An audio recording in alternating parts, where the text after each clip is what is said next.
जय श्री केदार। ये हेलीपैड केदारनाथ का है, जहां पर गुप्तकाशी, फाटा और सिरसा से हेलीकॉप्टर श्रद्धालुओं को श्री केदारनाथ जी यात्रा पर ले आते हैं। यहां पर आने वाले तीर्थ यात्रियों के लिए इस वर्ष केदारनाथ यात्रा और चारधाम यात्रा की और अच्छी सुविधाएं देने के लिए उत्तराखंड गवर्नमेंट ने IRCTC की मदद से इनकी बुकिंग शुरू की थी। और साथ ही आप सभी को इस वीडियो की मदद से संपूर्ण जानकारी श्री केदारनाथ जी यात्रा हेलीकॉप्टर से देने वाले हैं और साथ ही ये भी बताने वाले हैं कि हेलीकॉप्टर से कितना खर्चा होता है। और इस वीडियो में आप सभी को हेलीकॉप्टर से श्री केदारनाथ जी की यात्रा करवाने वाले हैं। साथ ही अगर चैनल पर नए हैं तो चैनल को जरूर सब्सक्राइब कर लें ताकि आप सब तक हमारे डेली अपडेट सबसे पहले पहुंच सकें। केदारनाथ जी यात्रा पर आने वाले तीर्थ यात्रियों के लिए अगर वह हेलीकॉप्टर से आ रहे हैं, उन सभी के लिए गुप्तकाशी, फाटा और सिरसा से हेलीकॉप्टर चलाए जाते हैं और जिनकी बुकिंग IRCTC की वेबसाइट पर होती है। वेबसाइट का डिस्क्रिप्शन में आप सभी को लिंक दे दूंगा। आप सभी को बता दें कि गुप्तकाशी से इसका किराया 3870 रुपये रहता है, जो केदारनाथ हेलीपैड तक रहता है। केदारनाथ हेलीपैड गुप्तकाशी से पूरी तरह से कनेक्ट है और आप सभी को बता दें यहाँ का चार्जेस जो है वो 3870 रुपये और दोनों साइड का 7740 रुपये है। आप सभी को बता दें कि केदारनाथ मंदिर से इस हेलीपैड की दूरी मात्र 500 मीटर की है। केदारनाथ में 2 हेलीपैड बनाए गए हैं, एक VVIP बनाया गया है और एक साधारण हेलीपैड है जिस पर यानी कि आम नागरिक भी आए और जाया जा सकते हैं। इसके साथ ही आप सभी को बता दें, जैसे कि तीर्थ यात्रियों को चार्जेस के बारे में पता होना चाहिए कि केदारनाथ यात्रा के हेलीकॉप्टर्स का क्या चार्ज रहता है। इसके लिए फाटा से आने वाले तीर्थ यात्रियों के लिए 2750 रुपये रहता है, जो वन साइड का किराया है। और दोनों तरफ से यात्रा करने वाले यात्रियों के लिए, अगर आप दोनों साइड से यात्रा कर रहे हैं तो आपको 5500 रुपये इसके जमा करवाने होंगे और इसके बाद ही आप केदारनाथ यात्रा कर सकते हैं। केदारनाथ यात्रा इन दिनों हालांकि मौसम खराब होने के कारण लगातार मंदिर परिसर में बर्फबारी हो रही है और ठंड बहुत ही ज्यादा है। आप सभी को बताना चाहूंगा कि ठंड के चलते तीर्थ यात्रियों को कहीं ना कहीं दिक्कतों का भी सामना करना पड़ रहा है।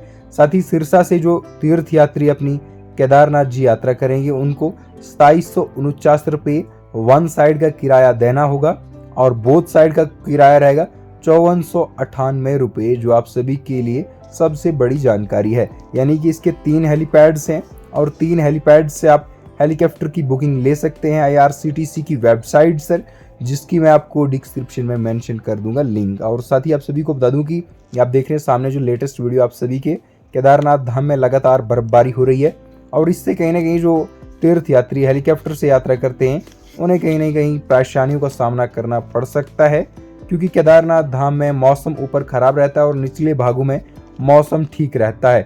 इसके कारण कहीं ना कहीं कुछ फ्लाइट्स जो हैं वो रद्द करनी पड़ती है तीर्थ यात्रियों की जो सुरक्षा है उसको देखते हुए। साथ ही आप सभी को बता दें, अगर आप यात्रा कर रहे हैं केदारनाथ जी हेलीपैड से यानी कि हेलीकॉप्टर से, इसके लिए आपको पहले जैसे मैंने आप सभी को रेट्स मेंशन कर दिए फाटा, सिरसा और गुप्तकाशी के, इसके लिए गुप्तकाशी का जो है वो सबसे ज़्यादा महंगा है।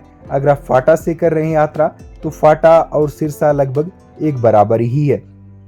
और यात्रा करने वाले तीर्थ यात्रियों को हिदायत दी जाती है कि अपने साथ गर्म कपड़ों के साथ यात्रा करें, क्योंकि केदारनाथ धाम में भारी ठंड है और भारी बर्फ भी जमा हुई है। आपके सामने वीडियो है और वीडियो में ही देखिए बर्फबारी हो रही है और केदारनाथ धाम देखिए कितना खूबसूरत दिखाई दे रहा है। इसके साथ ही आप सभी को बता दूं कि केदारनाथ यात्रा 2023 के लिए अगर आप रजिस्ट्रेशन करवा रहे हैं, ठीक है, रजिस्ट्रेशन हालांकि सभी तीर्थ यात्रियों के लिए कंपलसरी रखा गया है और आपका रजिस्ट्रेशन सोनप्रयाग में भी होता है और जो कि बहुत ही जल्द हो जाता है। फिलहाल इस वर्ष की यात्रा में क्राउड अच्छा खासा देखने को मिला था और इसके बाद ही आप सभी को बता दूं कि बर्फ के ऊपर मंदिर के बाहर जब लाइन लगी तो ये काफ़ी ज़्यादा एक मुश्किल था, क्योंकि जूते खुलाकर मंदिर के बाहर रहना काफ़ी ज़्यादा मुश्किल रहता, वो भी बर्फ़ के ऊपर। और इसके साथ ही आप देख रहे हैं यात्रा मार्ग से लेटेस्ट विजुअल्स, यानी कि लाइटली स्नोफॉल के साथ बारिश भी हो रही है और पहाड़ों पर बादल बैठे हुए। आप सभी को बता दें, यात्रा पर आने से पहले मौसम को ज़रूर चेक कर ले और मौसम की जानकारी ज़रूर पता कर ले ताकि आप सबको किसी भी प्रकार की परेशानियों का सामना ना करना पड़े। साथ ही साथ आप सभी को बता दें कि केदारनाथ यात्रा पर अगर आप सभी आ रहे हैं तो ज़रूर आइए और गर्म कपड़ों के साथ आइए। अगर बुजुर्ग हैं तो कुछ दिनों तक अगर आप अपनी यात्रा रोकते हैं, लगभग 1 मंथ तक, तो बहुत ही अच्छा रहेगा, क्योंकि अभी फ़िलहाल यात्रा में महंगाई भी है और महंगाई के साथ आप सभी को बता दूं कि ठंड भी बहुत ज़्यादा है। इसीलिए आप सभी अपनी यात्रा को फ़िलहाल 1 महीने के बाद करिए अगर बुजुर्ग है।